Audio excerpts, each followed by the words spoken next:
Okay, Polly, can I just start by saying that at the admiration I have for your career and staying active till today.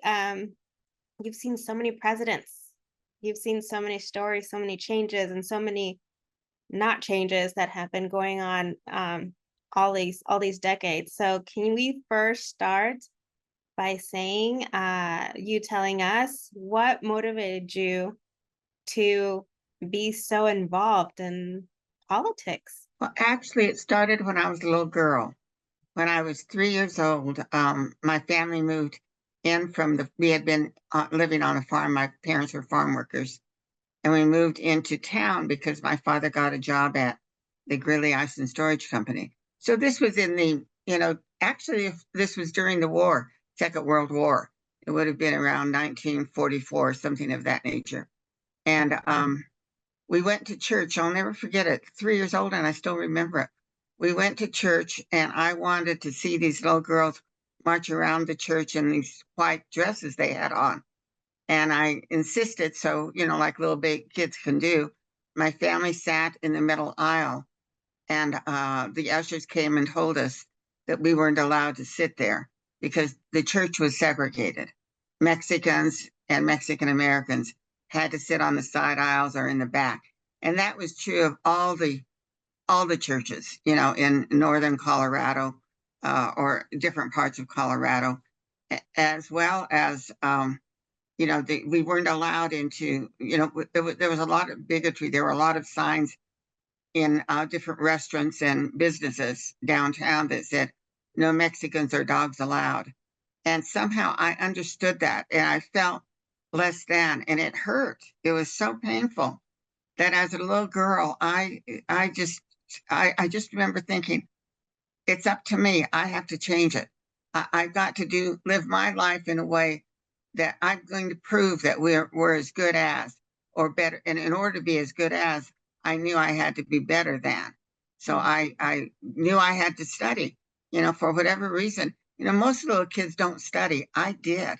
I did my homework. I was a good student, and it did pay off. Did get a scholarship to any college in Colorado that was state supported, to go to. And at the time, I was, I was fascinated by Madame Curie, so I decided to major in physics, thinking they can't discriminate against me in physics, in the sciences. If I'm good, they have to accept me. And so that was my major when I went to CSU. However, the first week at college, a woman in my dorm down the hall came to me. By the way, at CSU, I don't recall meeting another Mexican American when I was a freshman. It was, we had, I think, 5,000 students. When I graduated in 1962 with 7,000 students, I could only count 7 that were Latino. And only 1/3 were women. It was a white male institution. And that was true of, most of the colleges in Colorado and throughout the Southwest. But at any rate, when this woman approached me, she said, Polly, you have to go to me with this meeting. We're trying to start a Young Democrats Club, and you're the only other Democrat on the floor. So you have to go with me. So I said, okay. So I did. And I was amazed. I was fascinated because we started to do outreach, and there was a candidate running for Congress that we got to meet, and we helped him. We worked with him. And I thought, my goodness, and he was elected. And I thought, I know a congressman. That was something way beyond my expectations. I never thought of myself of knowing anyone like that or meeting somebody that held office. So it was that experience that I just got super involved. By spring quarter, our academic advisor to the Young Democrats approached me. We're walking across campus, and Dr. Lee Sefkin said to me, he said, Polly, what are you majoring in? And I said, physics. And he said, well, how many organizations do you belong to that relate to your major? And I looked at him, and not one. I thought I didn't belong to a single organization related to my major. But I was secretary of my freshman class. I was vice chair of the Young Democrats by that time. I was a member of International Relations Club. I was super involved in all the political activities. And he said, well, have you ever thought of changing your major? And I said, what would I change it to? And he said, well, political science. And I said, can you make money in political science? And he said, well, I do, and so I changed my major. And so that was the beginning of the whole process. Without that conversation and without my changing my major, I would have never lived the life I've lived. And another thing happened to me. 1960 was a presidential campaign, and I applied for, I was the only sophomore. In those days, the Ford Foundation funded 3 Democrats and 3 Republicans statewide to work with their political parties. And I applied for one of the Democratic slots, and my professors didn't think I had a chance because it usually went to juniors and seniors, but they said, well, it's a good experience for you to at least apply. But because we were hosting a mock national nominating convention on our campus, and the president of the Young Democrats was having a hard time. He was afraid of flunking out of school, so he couldn't do the work. So it came to me to put on that mock nominating convention, which included high schools and colleges throughout Colorado and the surrounding states. And our convention was so much better than the Young Republicans convention that I had my professors, my academic advisors, came to me after that, and they said, Polly, we know you're just a sophomore, but we're going to see if we can get you that internship because you deserve it. And they did. They went to bat with me, and lo and behold, I was the only sophomore student to get that. The others were all seniors. That enabled me to work. I was assigned to work that summer for the state Democratic Party. And guess who was running for president that happened to come through Colorado? John Kennedy. And so I got super involved, in that. And I was in awe of John Kennedy and his brothers. I met Bobby and Ted, and I later on went to work for Bobby later on in years. But that's how it happened. I was just a college kid, just determined and worked hard. And it just happened, and I was very fortunate. But that's how and I learned how much you could do through politics. I was so concerned about changing the way people viewed us as Mexican Americans that here I was now in a position where maybe I could help influence that, and it was a calling, and it was really a commitment. And I felt so passionately that you just, when something like that happens, you just grab hold and go forward. And when I graduated from college, I I had never been east of Nebraska. I think maybe I'd been to Cincinnati once, and I had gone back with a college roommate, to visit her family at Christmas time. But I had never traveled. I hadn't really been much out of Colorado. I had never been on a plane, train. I had been on a bus once to Pueblo, Colorado, and that was the extent of my experience. When I went I couldn't find a job in Colorado because they still wouldn't hire. I graduated with honors from college, Colorado State University. The only job that was offered that I was able to look at or get offered was as secretary in the governor's office. Women didn't get, if you were female, you got offered a job as a secretary, a teacher, a airline hostess, and a nurse. Those were the only professions open to you. And I didn't want to be a secretary, so I decided to go back to graduate school and get my teaching degree. And just as I was getting ready to start graduate school, I went to a conference of the Colorado Federation of Latin American Clubs, and this young man was speaking. His name was Carlos McCormick from Arizona.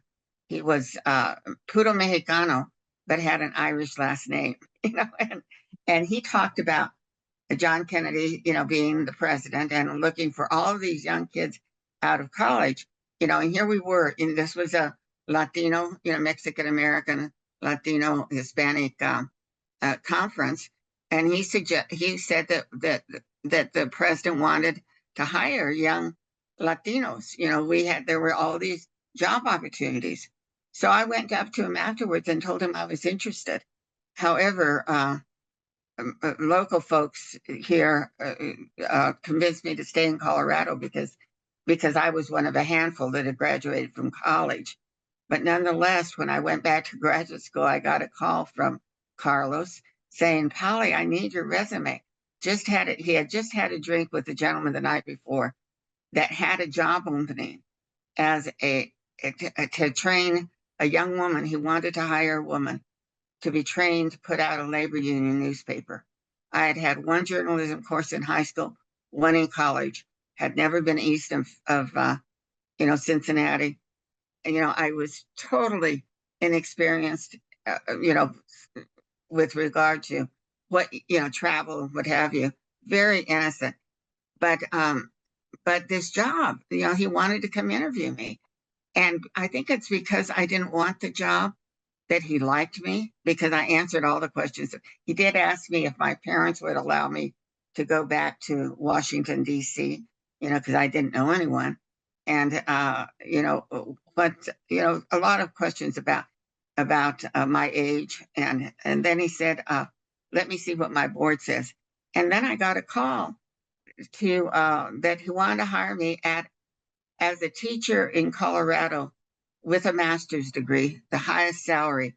And remember, this was, 1962, was $4,800. To be the job that I was being offered in Washington, D.C. was $6,000, close to $2,000 more. And if you want to equate that to present day, you could say it was like $48,000 compared to maybe $60,000. So I thought, oh my goodness. And he said, but you have the job, but you need to get on. How soon can you get to Washington, D.C.? Because the woman that you're going to replace is getting married and will be leaving. So my last final was on December the 6th. He wanted me on a plane the next day to Washington, D.C. for this new job. And here I am. My mother was, later I found out my mother had told my dad to tell me not to go, but my dad didn't do that. And so I finished finals, went home, borrowed my sister's suit because I didn't have a suit, so, packed my bags, got on a plane the next day at 10 o'clock, was off to a city that I had never been in, where the only person I knew was my boss, who I had met once. And, I tell young kids, when opportunity presents itself, grab hold, even if you're scared. And I was really scared. I cried myself to sleep for 3 months because I thought, oh, these folks will never, they didn't know what Mexican Americans were. It was all black and white. There were no Mexicans or Latinos in Washington, D.C. in 1962 or 63. That didn't exist. It was, but you know what? After about 3 months, I started, feeling comfortable with I had moved in with 4 other women, in Virginia. We shared a house, that's what we rented. And my boss had helped me find that. And so you can make friends with people not like you. And that was my first lesson, that I could relate to people that didn't know me, didn't know my background, didn't know anything about me. But if I were open to learning about them, they were open to learning about me. So that's how it all started. When I went off to DC, that's, from the labor movement, I went on to work for the White House, the Johnson White House, and then Bobby Kennedy. And then I came back home because I was sent out to California and was with the senator when he was assassinated. And that was tragic. And I literally gave up on politics for a while. Went to Arizona to help start with what became the National Council of La Raza, And then after that, I married my husband there and got separated. My marriage was, I always loved the man, but we met, married and divorced him twice. And we remained friends, I think, because we were divorced. Just couldn't live with the guy, but, I loved him dearly. But then came home, and I actually, in the meantime, I did some consultant work for the Democratic National Committee in 1972 and met people from throughout the country. Well, I had done that with Bobby too in 1968 when they sent me to California. Yeah, I met a lot of folks and then political types, and then did the same in 72. I was special assistant to Larry O'Brien for outreach to the Latino community. And so I was learning. So when I came home in 72, after when I had separated, I guess we were divorced, but we had a reconciliation. And I had my baby daughter. And I 2 years later, in 1974, position opened up in my house district, and I had been very active in the local party just to get to know people. I didn't know anyone. I'd been gone 10 years. And so to meet people, and I got involved with the local party, and I was a writer, so I volunteered to do all kinds of things. And then and then I got called by a news reporter, who said that this position had just opened up for state representative because the person who had the nomination had to move out of the district.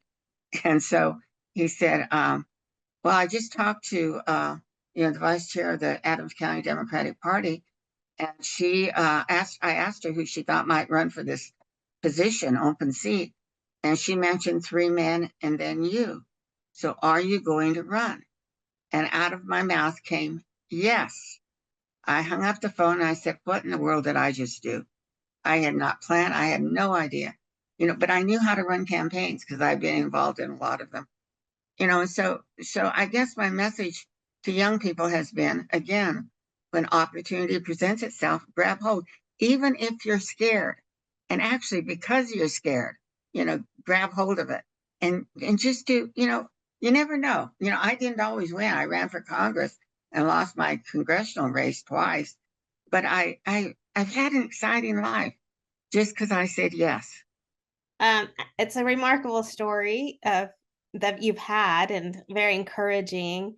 And also we get to connect. We have to be thankful for connecting thanks to a documentary you are part of. Oh, Um, yes. One person, one vote. Can you just briefly let people know the importance of watching this documentary today? Oh my goodness, I want every single person to watch it. I asked folks, how do we elect the president of the United States? And of course, nobody realizes that we don't vote directly for the president. We're the only democracy in the world where we do not have a direct election of our president, the most important position in our country. And yet we don't vote for the president directly. We vote for people like me. I am I put my name on in to be an elector, and the Democrats selected me as an elector.